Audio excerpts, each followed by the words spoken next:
Yeah, go ahead.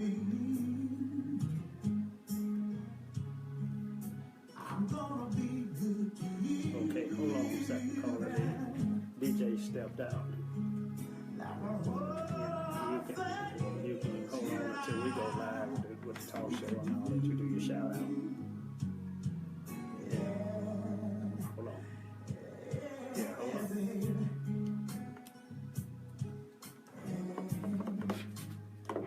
What are they trying to show you?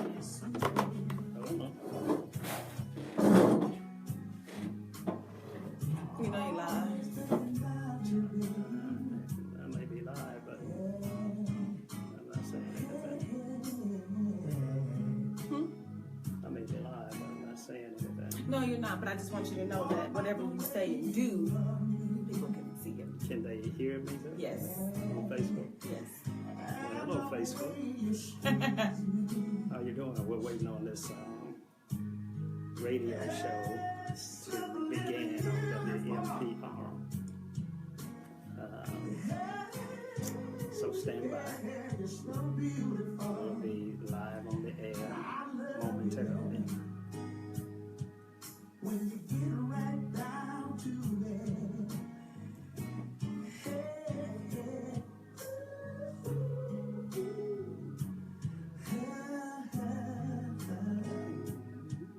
when you needed me, I was right there, beside you, yeah. Showed you that I care. It's simply beautiful.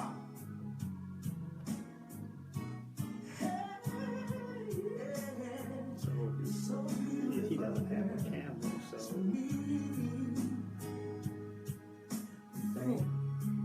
you don't. You're just doing it on your iPad.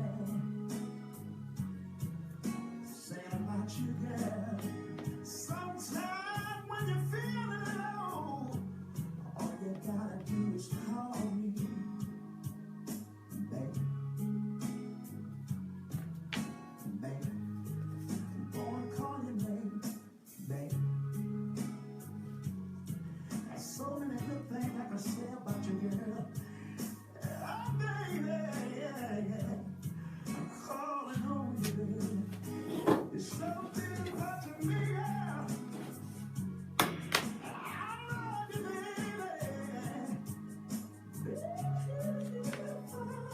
Hey, Facebook viewers, for those that are watching tonight and those that will review after we've already recorded, we're getting ready to go live. We're at WMPR 90.1 with Outfront Economics and Entertainment with Socrates Garrett. You're on his public figure page at SOC Garrett. Again, that is at Soc Garrett. Thank you so much for listening, and be sure to share and tell a friend.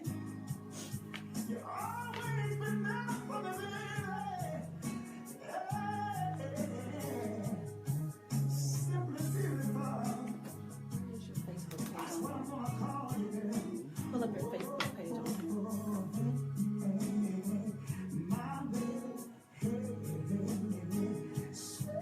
94.1 FM WMPR. Unfortunately, my time is come and gone.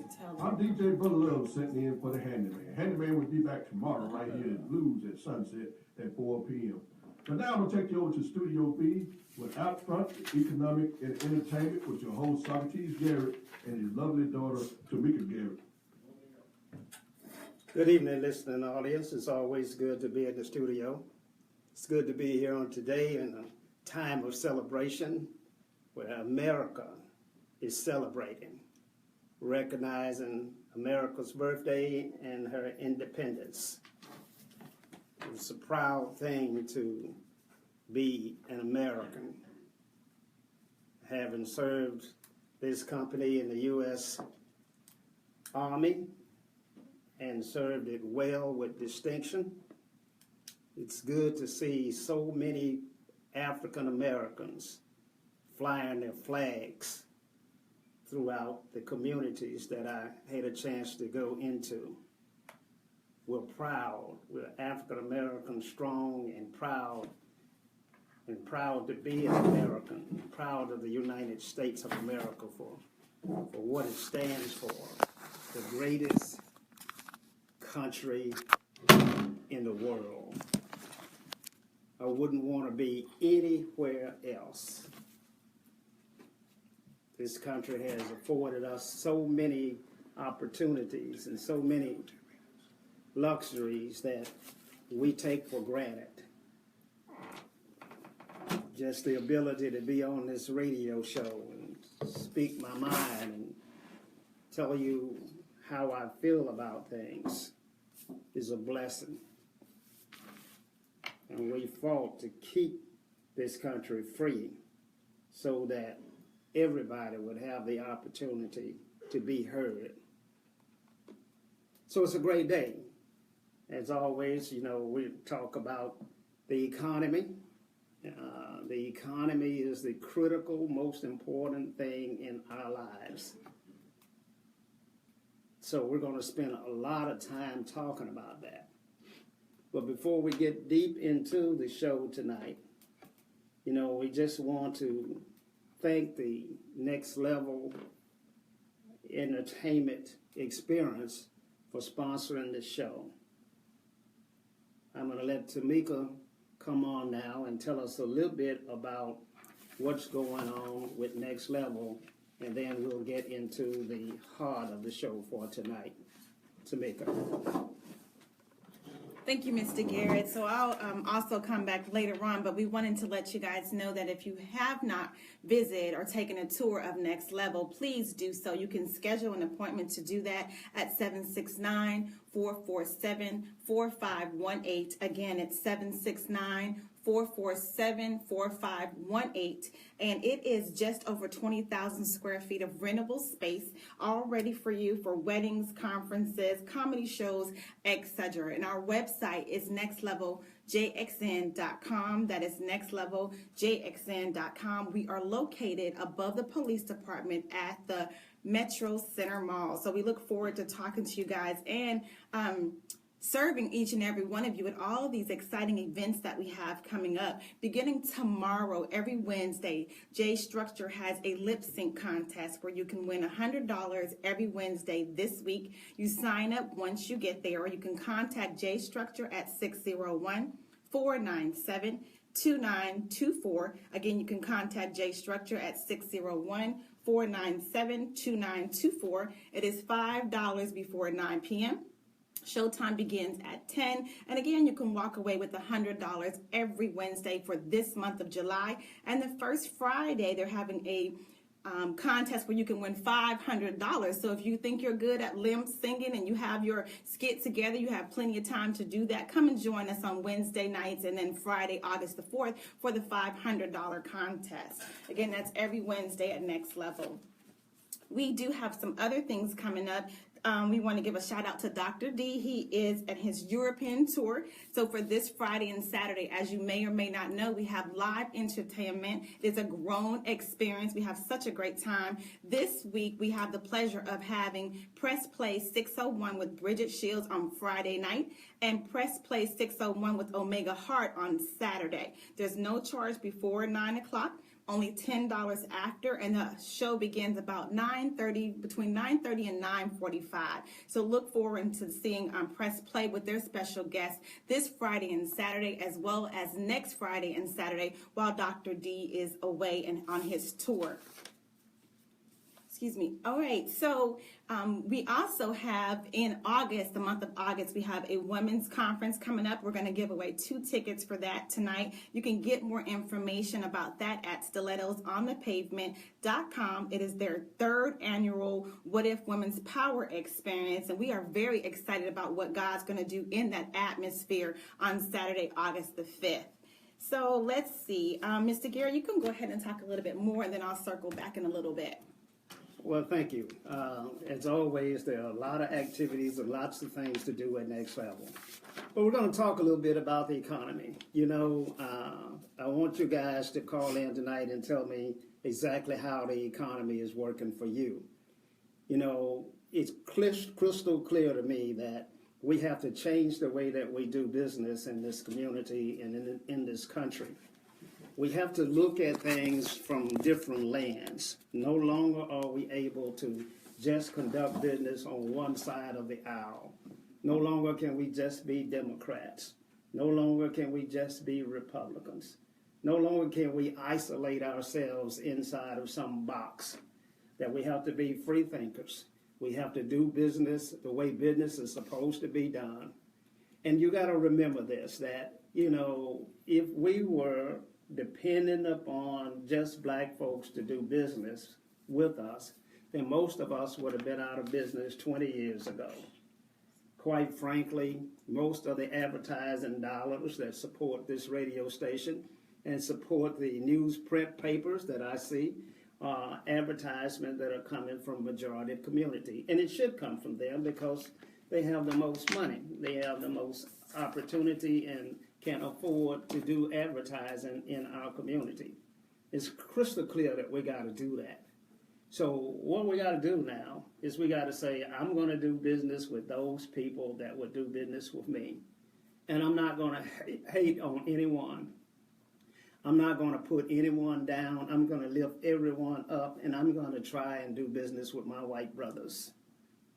And I want to Governor Phil Bryant and the state of Mississippi to be engaged, to take a look at affording opportunities for African American firms to join the mainstream, to participate in this economy. You know, we can't go anywhere and leave part of us back. So it's important that we all are elevated with a rising tide and a rising economy. We all have to focus on that. You know, Mississippi would be probably one of the more wealthiest states in the nation, quite frankly, if it didn't have so much poverty in the African American community. And you look at traditionally what has happened to us. We've been isolated and fenced off all across this country. And when I say isolated and fenced off, you have to look at where we reside. You know, we have loops now around most major cities. You know, many of us feel like those are just invisible fences because all of the growth and the opportunity is outside of the loop.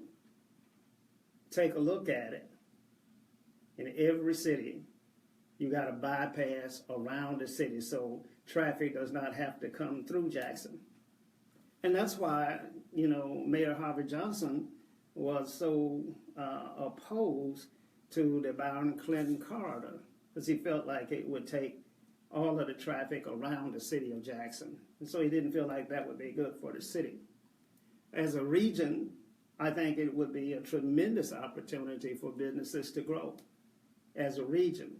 But the impact upon Jackson, I would have to agree with him. You know, so what we got to do is figure out how we reach across the aisles and do business with folk that don't look like us. So I'm going to start doing my shout outs to folk and just say to them to be the leaders that you are called to be. You know, we just elected a new mayor and a new council. We got new mayors all across the country. Everybody's happy. It's a bright day. We're celebrating that. And we're looking forward to creative leadership, dedicated leadership that improves the quality of life for our people. It's absolutely important that we improve the quality of life for our people. If we don't get that done, then we're going to find ourselves in worse shape than we've ever been, and we're going to find ourselves as a group of people that are being left out, and we'll have an increase in all of the negative things that we talked about, an increase in teenage pregnancy, increase in hypertension, poor health care, increase in crime. All of those things are creations of a poor economy. When people are working, when people have jobs, they don't commit crimes. They go home, and they go to bed, and they think about tomorrow. They envision what the future looks like for them. They see that their children will have a better opportunity, so they're inspired to work. They're standing in the door at daylight, waiting for the day to begin where we can go out and do the best we can to advance the quality of life for our people and our families. That's why we get up in the mornings. That's why we do what we do. And so we need everybody helping with that. And so to our newly elected officials, we're praying for you. We're pledging our support to you. We're going to work with you in every way that we can because you have a daunting task. You have a tremendous challenge to move a state and a city from last requires strategic planning, and it requires unity so that we all can be in this struggle together. One of the things that somehow we're going to have to go back and fix, and that is to teach our children how to work. Somewhere in the process of our growth, we no longer require our children to work. And so they don't have work ethics. And that's a bad situation, because if you don't have good work ethics, then you don't have anything to see you through when things turn down, when the trouble comes. You don't have any way of fighting through it. Work builds character. It builds high self-esteem. It builds a complete human being that is participating and capable of enjoying all that America has to offer. America's a great country. This is a great day. And we have to afford opportunities to all of our people now. No longer can we look at each other as being adversaries or enemies. We have to look at each other as being a member of the team. We're all wearing the same colors. We all want the same thing. So to the natural leaders in our communities, to people, my good friend Mayo Flint over at AT&T and Hugh Mina at C Spire, we need your leadership. We need your help. To good folk up at Nissan and good folk over at Continental Tire Company, we need you to embrace this community. We need you to have a focal group on how do we afford opportunities to those that have been traditionally left behind. We cannot leave anyone behind. Cliff Finch, the governor that won, the governor of the state of Mississippi, said that he was going to put a chicken in every pot. And he ended up driving a tractor all the way to Washington, D.C. And it's clear that the divide in our community is larger than it ever has been. And so we're going to fix that with this creative class that we have, this new inspiring leadership that we have. We're going to fix that.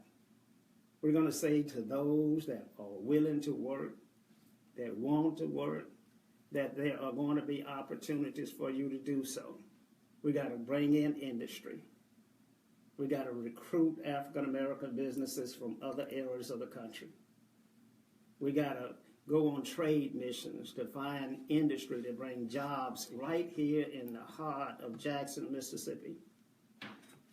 We got to build our entertainment district. We're known for entertainment. We let Memphis and other cities just take our heritage away from us. We can't afford to do that anymore. We have to build upon this magnificent opportunity in this wonderful place that we reside. We're in the middle of the transportation corridor connecting almost everything. We're 200 miles away from everywhere. So let's do business, people. Let's take a look at what's out there for us, and let's all come together and put our shoulder to the plow, and let's make this thing go forward. I want to send a shout out to, my Indian friends that have been in this struggle for a long, long time.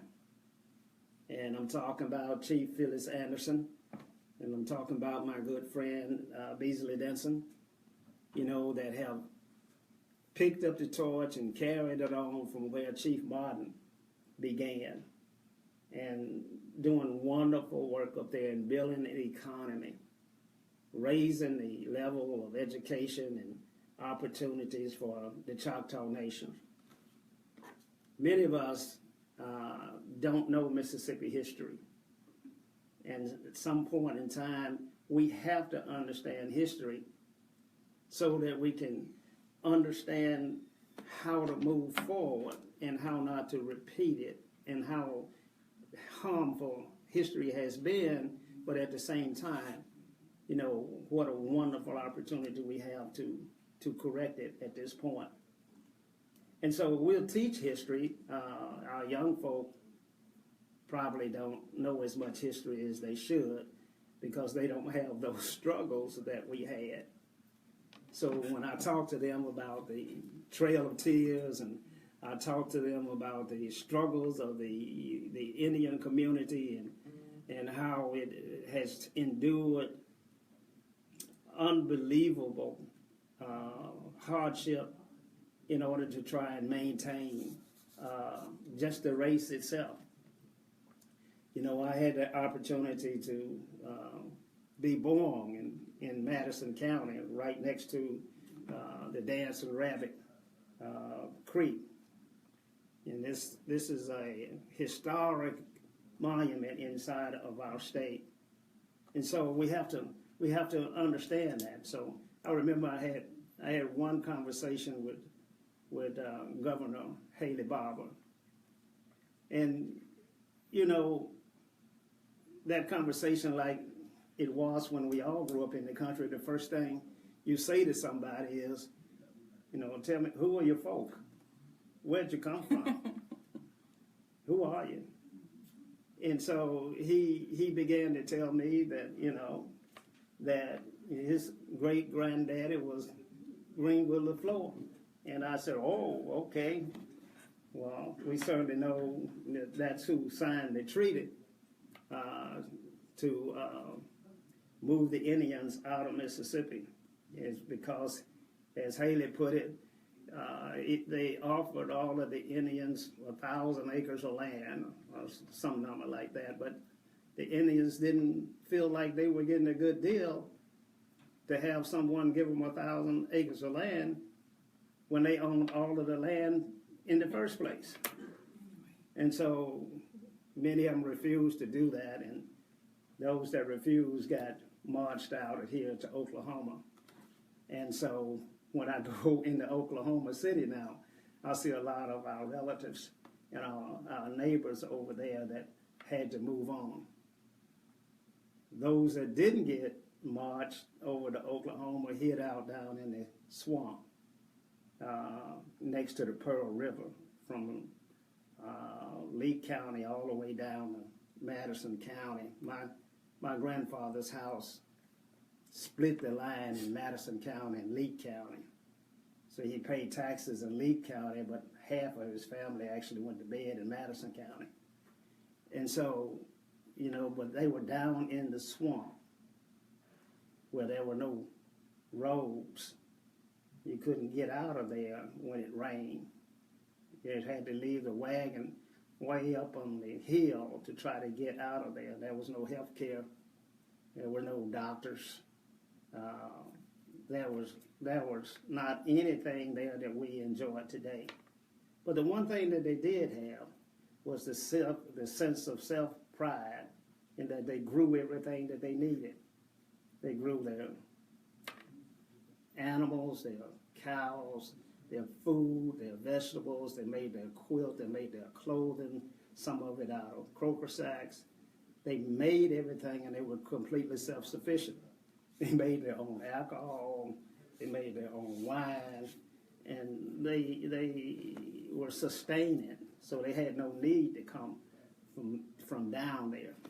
So that's a little bit side of our history and the struggle and what we got to do. But I'm happy to be an American. I serve this country with pride in the U.S. Army, flying my flag today, looking forward to a bright future with a committed leadership I want to say hello to Senator Thad Cochran, wonderful person. Had an opportunity to go to Washington, D.C. and dine with him and his lovely wife, Kay, at their home. He means so much to Mississippi. Person in that position is chairman or co-chair of the Appropriations Committee, just wields tremendous influence and power for the benefit of this state. I want to say a shout out to Senator Roger Wicker, who is doing wonderful things inside of our government. I appreciate him. He was one of the first people to say that the flag should be removed. Thought that was courageous on his part, that we should not fly symbols that are divisive to our communities, especially when we have to find a way to come together. So I want to say, hello to them, also to my good friend and fraternity brother, Congressman Benny Thompson. Benny has been a long time civil rights champion. He has done more to bring jobs and opportunities in the Delta. Now, a lot of people are unable to see, his work. And quite frankly, there are not a lot of buildings that are named after Congressman Thompson. And quite frankly, there were not a lot of buildings that were named after Senator Cochran. We were able to get the Jackson Medical Mall facility named Thad Cochran Center, and we were able to get the Benny Thompson's building at Tougaloo campus, where my company did the site work on that project. We were very proud of that, and was there when it was commissioned for Congressman Thompson. But his work is primarily seen in these elections throughout that region, supervisors and sheriffs and mayors and city council people. A lot of his efforts have gone into making certain that they were empowered with information and had the tools necessary to take the reins so that they could drive economics to the community. Remember now, it's always about economics. If you're in this struggle and you have not tied your struggle to where the dollar is moving, then you're not focused. It's always about the economics. So when we put people in place to make decisions, then we expect them to deliver on that. We expect them to say, I'm going to improve in the black business class, in the black middle class. I'm going to grow that class during my tenure. That's my sole purpose for taking this job. Just like a sheriff's and police chief's sole purpose is to reduce crime.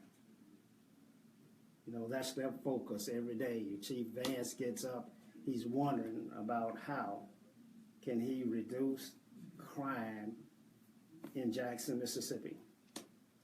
And so, I hope that Chief Vance gets an opportunity to continue to doing the good work that he has done, because that's the prerogative of the incoming mayor, and he'll make those kinds of decisions as he sees fit, because it is critically important that he have the people on his team that he surrounds himself with, that he trusts and believes in, even though I think most of us would think that Chief Vance would be a person that he could trust and believe in.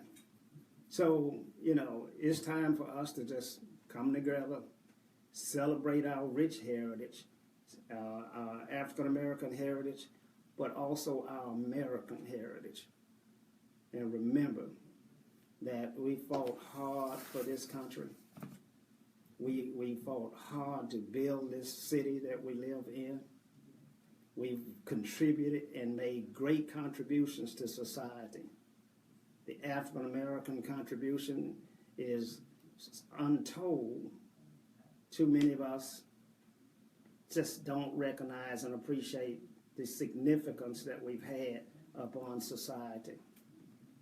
And we got to get back to being that. We got to get back to delivering. So all strategies, all hands on deck. Let's move the economy forward. Let's get folks jobs and opportunities. Let's make it happen. So I'm calling on my big four. You know, I always have to talk to the big four. You know, that is the city of Jackson.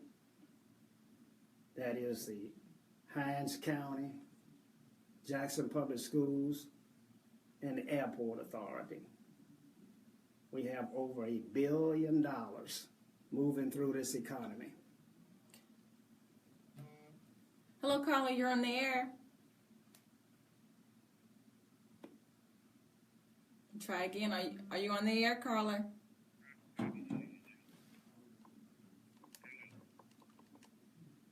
Hello? Okay. He's still there, we can't hear him that well. Maybe can you call back so we can get a better connection? Caller, we're trying to get to you, but you're not coming through. So call us back and just know that this is a holiday, and so everybody is, you know, full and celebrating, and so we may not be able to get the call. But give us a try, and we'll see what happens. But again, you know, Tamika, I don't have a lot this evening. You know, I want us to be in a celebratory moment. I want to wish Mayor Lumumba and his staff the best. Okay, let's try it again. Thank you for calling. You're on the air. Okay, how y'all doing? Can you hear me now? Yes, we can. Okay, I want to say good evening to you, Mr. Garrett. And first of all, I want to say thank you for your commitment and dedication coming on the radio on this holiday. I know you're a businessman, so this is kind of like any other day to you. So, but again, I just want to thank you for your commitment, dedication, talking about economics. Thank you, caller. We're committed to doing that. You know, that's why I get up every day. So you're right. We work Yeah. today. Go ahead. I was listening to a radio show, Tom Joyner, on Monday morning, and thought about you because they were saying some of the same things in reference to the Essence, the Essence weekend down there, Essence Festival, and they was talking about the economic side of the entertainment, and they were saying how much money it generated, but very little of that money was going to the black community, the minority community. About, I think they want to say 2%, if I'm not misquoting them, about 2%. And they were trying to figure out how to redirect more funds to the black community. And they say it's one of the greatest economic generators in this country. That 3 or 4 day weekend, however long it is. But they also went on to talk about minorities not only getting that business from the Essence Festival, they talked about minorities facing the same challenges they face here, not being able to get city contracts and things of that sort. So they were working on that, and I think they said they had got that up around 20%. So they were trying to figure out how they could get more. So I just wanted to comment on that and say what you're saying here is resonating around the country. We pretty much have the same problems. Minorities, either they're not putting themselves in a position to take advantage of these opportunities, of these money-making opportunities, or they're just being looked over. I don't know. I also wanted to respond to your question at the beginning of the show. You said, how has the economy, I think you said, what benefit has the economy been to you this year? So I just wanted to come in on that a little bit because you mentioned this last week. I didn't get a chance to call. You said that we need to know more about investing, how the stock market worked and things of that sort. And I just want to tell you that I dibble and dabble a little bit in the stock market. So I'm curious just about every day to know what the Dow was, what the NASDAQ was. And I just want to say, as of this year, it's been very rewarding to me. One of my IRAs, I've seen about an 18% ROI, return on investment. That's wonderful. That's wonderful, Carla. Yeah, but it's a managed fund, so I think the managers are doing pretty good on it. But 18%, if you know anything about return on investments in the stock market, that's very good, because the average is about 8-9%. If you can get that, 6%, if you know, being conservative. And then on the brokerage account, I got a return there of about 11%. So far, so good this year, and I'm gonna try to keep that going. I'm gonna try to keep listening to you and take your advice and see if we can improve these economics here in our local area. And I agree with you. There's no reason why we shouldn't be the model right here in Jackson, Mississippi. We have the majority black political leaders. We have a number of minority businesses that do good business in this city. So I just don't understand why we cannot be a model for the rest of the country. But I'm not going to take up your show, Mr. Garrett. I just wanted to thank you for your dedication. Thank you for your insight. Keep doing what you're doing. Take this as an encouragement, and trust me, you're going to have some young people coming along to heed your advice. So just want to tell you thank you and keep up the good work. Thank you, Carla. I appreciate that. And it's critically important that our business people share with our listening audience to let someone know, that there are opportunities out there in traditional and non-traditional ways. Our young folk cannot be what they have not seen or heard. So someone has to share with them that you can make money in the stock market and how that works and what IRAs are and how the investment world works. All of this is part of the education process that we have to do, not just for young people. Our seniors are struggling with the same concepts, or whether they should have whole life insurance versus term, and whether they should have universal life. So it's the whole gamut of economics and how it impacts our community is what we got to discuss.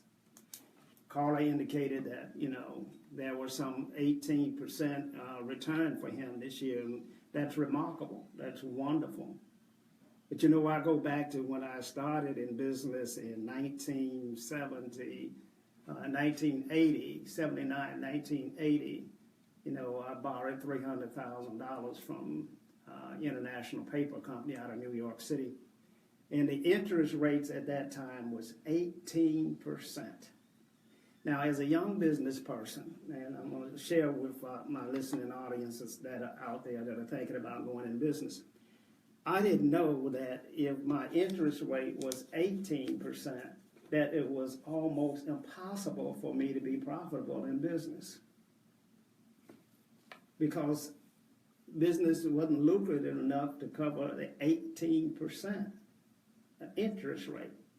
Well, I didn't know that. So I borrowed $300,000 anyway, and then tried to figure out a way to pay it back. And all I was doing was working to pay the interest. So it never anything got to me. If I could just pay the interest and stay alive, then one day when the interest rates come down, if I was able to refinance my note, then maybe I could see a profit. So it's those kinds of things that are out there that we have to take a look at. In business schools, they don't teach us many of the things that we have to watch out for when we go into business. And so most of the time we get that through trial and error. And so we have to share that, and I'm committed to sharing stories like that to young, aspiring, and older individuals that are going into business. A lot of our people who have retired now from traditional jobs are going into business for the first time. You know, they may be 55, 65 years old, and this is their first chance, their first opportunity to go into business. And they have saved substantial dollars to do that, but they need a significant amount of wisdom and guidance and help in order to make this work. Most businesses fail within the first 3 years on a traditional basis, and that's including Caucasian-owned businesses. But African-American-owned business only have 12 months to get it right. Let's take a caller. Thank you for calling. You're on the air. Yes, I would like to make a comment to Mr. Garrett. Yes, go ahead. You know, the topic that you're talking about, such as interest rates on loans and credit cards and cars and everything else, this is something that I think that they should be teaching our youngsters in high school. I personally worked in collections for many years, and I knew about all this later in life. But a lot of the young people get suckered into these high-interest loans. They're thinking of the moment and not the long term. They just don't know, and it's so hard to explain it to them. Thank you for allowing me to speak. Well, Carla, you're absolutely right, and they can't know because they're emotionally involved, and they're driven, and they're excited, and they want to be successful, and they're educated, so they can't know. So we have to share with them, and you're right. If we could get it in the high schools, if we could start there, we'd have a better chance. You know, simple things. You know, it's like when you graduate from college, you know, the first thing that you buy is not a car. That is not the first thing that you purchase. And we have to share with them that, you know, you have to invest in an economic engine like a duplex. You live on one side and rent the other one out, and over time the duplex will buy the car. And so we have to share with them and advise them on how to go slow, how to build good credit, how to take a look at creating income. The purpose of every dollar is to get another dollar. And it's from the excess income that we get to have nice things like cars and houses and things of that nature. So, yeah, we got to work with our young folk. You know, it was a tremendous disservice in our curriculums in high schools when they took shop out, because the kids no longer know how to build a house. They no longer know how to repair engines. They don't have the skill set.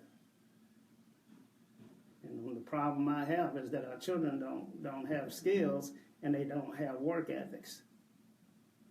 And if you don't have those two, then when you come up against hard times, you fold. So let's keep talking to our teachers and our school superintendents and our Department of Education about how critical it is. And I want to, my hats off to Dr. Muse at Hines Junior College, who in his workforce training program down there, doing an excellent job, trying to reach the population. But 80% of our population is rural, and they have no means of getting to Hines Junior College. So we got to come up with a way that we can reach our people where they are, and we got to get them trained. Now, a lot of technology is on the ground today. What we know today and how business is conducted today is nowhere near the way it's going to run tomorrow. Technology is just bringing us more information and opportunities than we've ever had before. The internet has really changed the world. The information flow and the control of data is going to be, those that can control data is going to determine how the world's going to operate. So when we look at CNN, and we see all of the discussion about Russia hacking into our email systems and into the Democratic Party and maybe even the Republican Party. I mean, that cyber war is real. And everything we do is going to be dependent upon that infrastructure here in the future. The office environment has changed. My office is no longer conducted from a desk. You know, I don't have to be at the office to conduct business.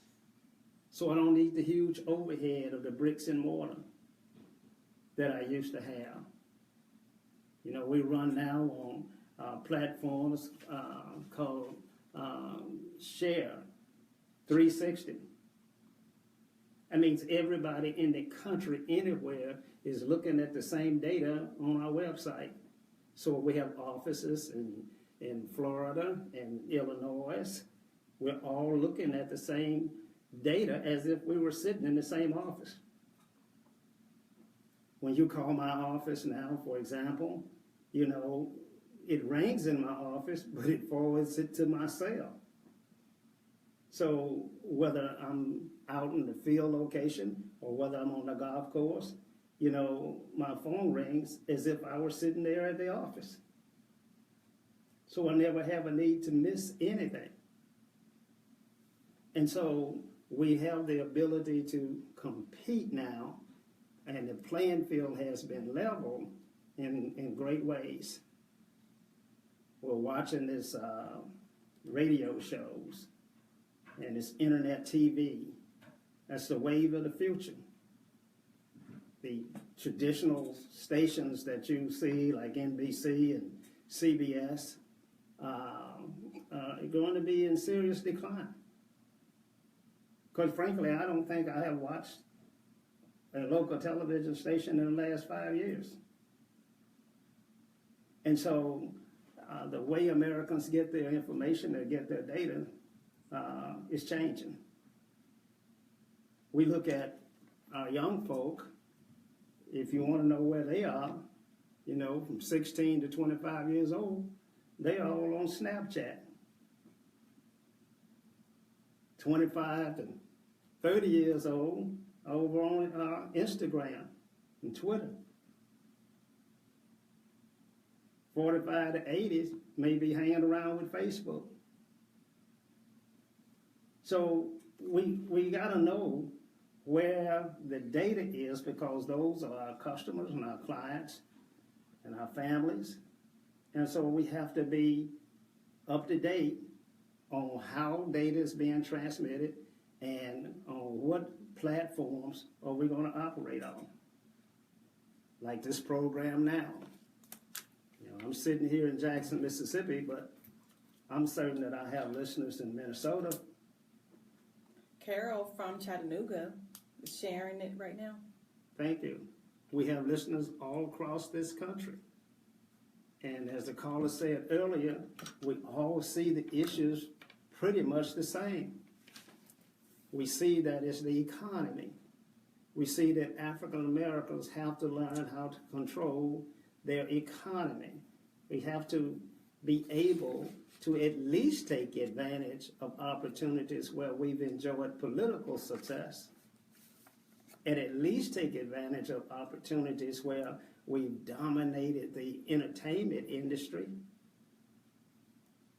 And we got to at least move into ownership roles into our sports arena. And so, you know, all of these things are in front of us. But it's going to take skilled, energetic leadership and willing and hardworking individuals to crack through the glass ceiling. It can be shattered, and it will be shattered. You know, my story here in Jackson, Mississippi is one that requires some observation.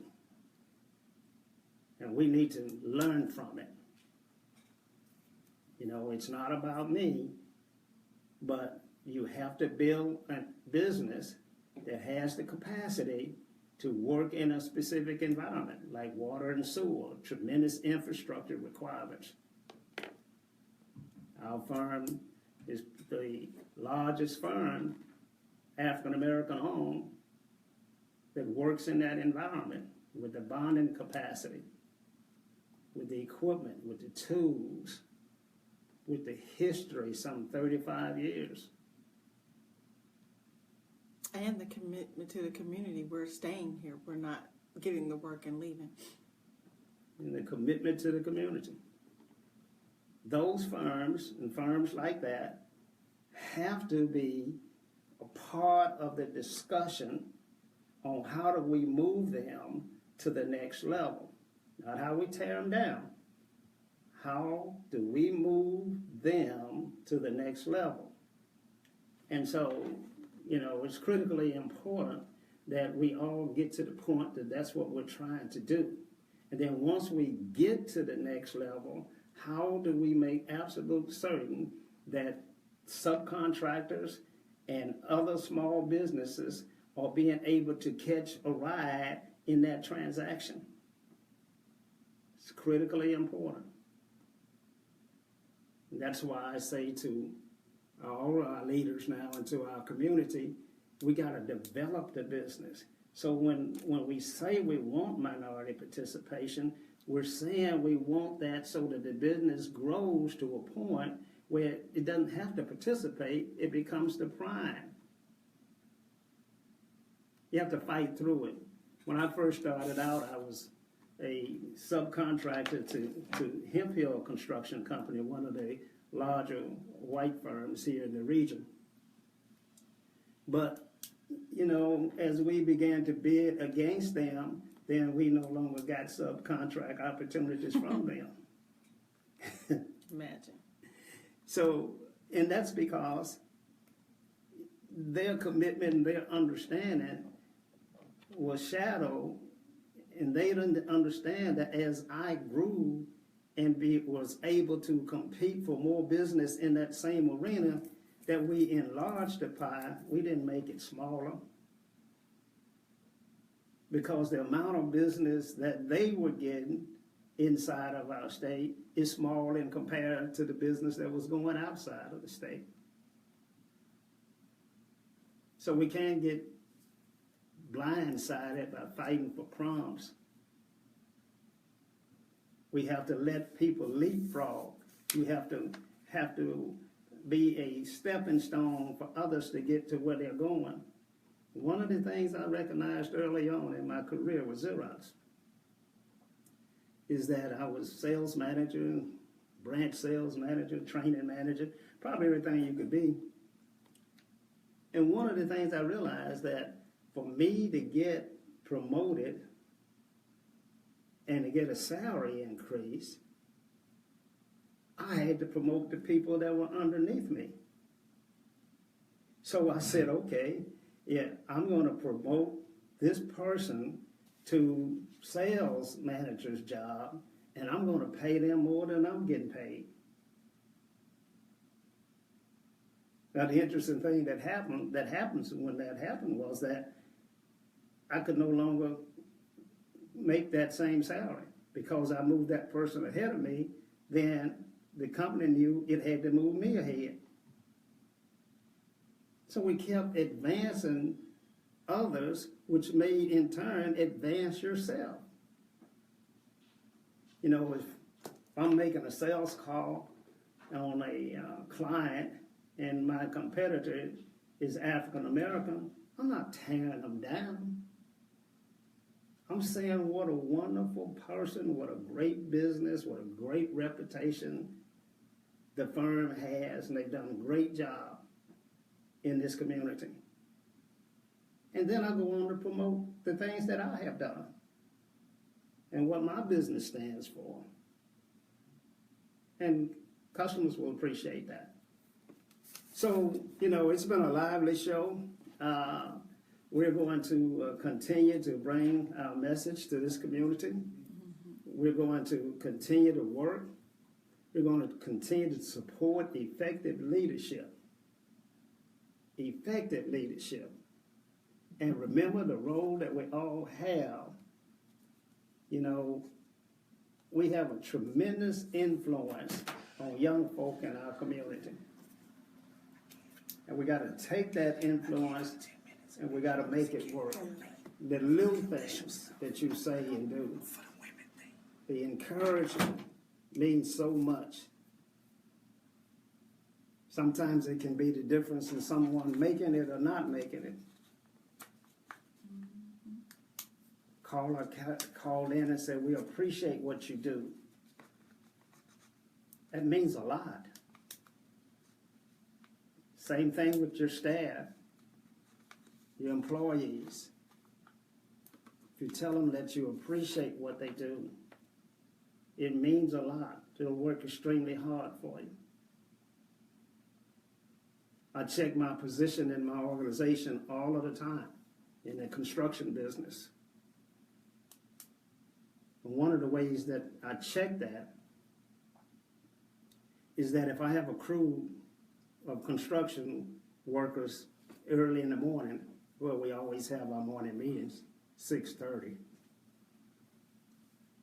And if there is a shovel on the ground and I reach down to pick it up, if they let me do that, I know that I need to do some more work. But the conversation is always, Mr. Garrett, we got that. We got that. And that's the position that I want to have with them. Because they know that I'm out here working every day, trying to find opportunities to bring back so that they can continue to make their good salaries and have good jobs. So I said earlier, in a small African-American company with almost 100 employees with 5 top managers making $100,000 a year. That's what we got to do. We got to build more of those. We can't fight Socrates, Gary. We got to create more. I'm willing to do my part. I'm willing to say, this is the way we bid. This is how our accounting system works. This is the infrastructure that we work on. This is who we got our insurance from. This is how we got our bonding. This is where we buy our equipment. You're willing to do that. And you do that every day. And we have to do that. Yeah, That's required.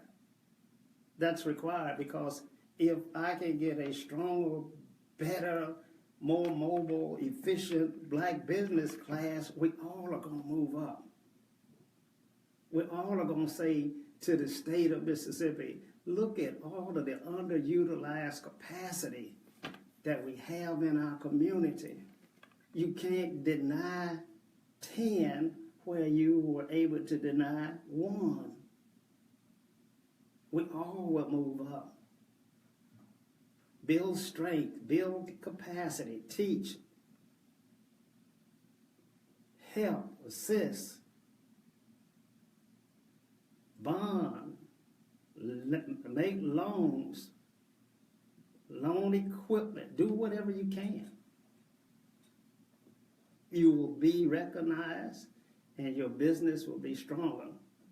I'm a real believer that faith plays a tremendous part in what we do.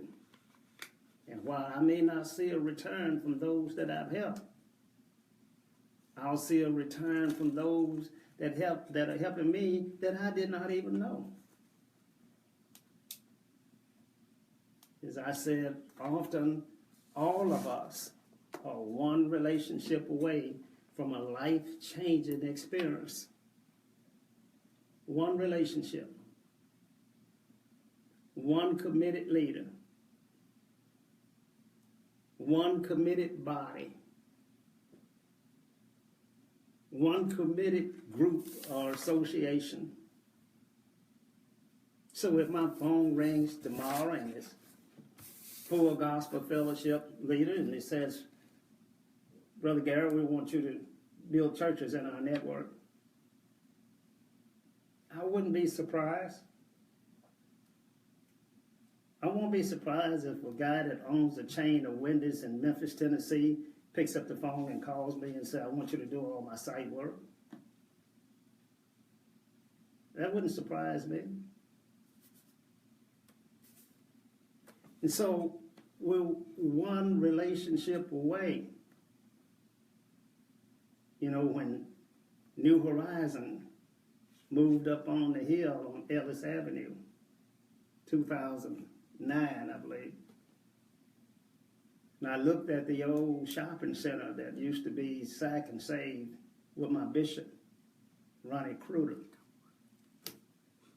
And he asked me, what did I see? And I told him I see a building that ought to be converted back into a grocery store. He says, well, that's not what I see. I see a sanctuary. I said, okay. He said, but then I also see something else. I said, what's that? He said, I see you building it.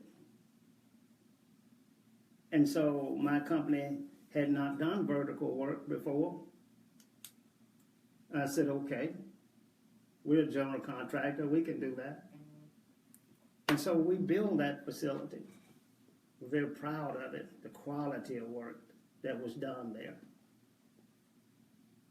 And so it doesn't surprise me when I get a call from Pastor Dwayne Pickett, who says, I want you to look at doing some renovation work for me in my new building on Terry Road. That doesn't surprise me. So all of that happens because of the good work that you've done and the investment that you put in others. Those things will come back to you in ways that you never, ever expected. So be good. Treat everybody right. Don't hate on anybody. Pay yourself last. Now, I know in business they're going to teach you to pay yourself first. But it doesn't work that way. It just doesn't work that way. Pay yourself last. We got to announce this right here before we go. Well, they're telling me that I've used up most of the time. Again. And as always, I enjoy the conversation and the dialogue. And I know that someone out there, one business person, like a country preacher now, on Sunday morning, if we could just save one. Can we get one? If we can just get one business to step up and move up, it'll have a tremendous impact on the rest of us. So everybody enjoy your holiday. God bless America, the greatest country in the world. So proud to be an American. And I want to live like an American and enjoy what America has to offer. I don't want to be in America and be poor and hungry and broke. I don't want that. That's not American. So y'all enjoy your holidays, and Tamika's going to close us out with some information. Thank you, Mr. Garrett. So I just want to let you guys know that Another Family Gathering is having their third annual Stilettos on the Pavement What If Women's Power Experience. It is a continuation of their successful quarterly networking events exclusively for business women. It is scheduled for Saturday, August the 5th. Of course, it's at Next Level from 10 a.m. to 2. We are having opening remarks delivered by Pastor Terry Moore. Our keynote speaker this year is Rhonda O. Cummings from Synergy Management Solutions, and Carol Dixon out of Lexington, Mississippi will set the atmosphere with our morning prayer. Additional speakers are Felix Anderson, Pamela Comfort, and Maya Avery. This is going to be an exciting time exclusively for women. You can get your tickets and more information at our website, stilettosonthepavement.com. And we're going to give away a pair of tickets this evening. So for the first person to text 2 names will win those 2 tickets tonight. And you can text 699-3123. Again, it's 601.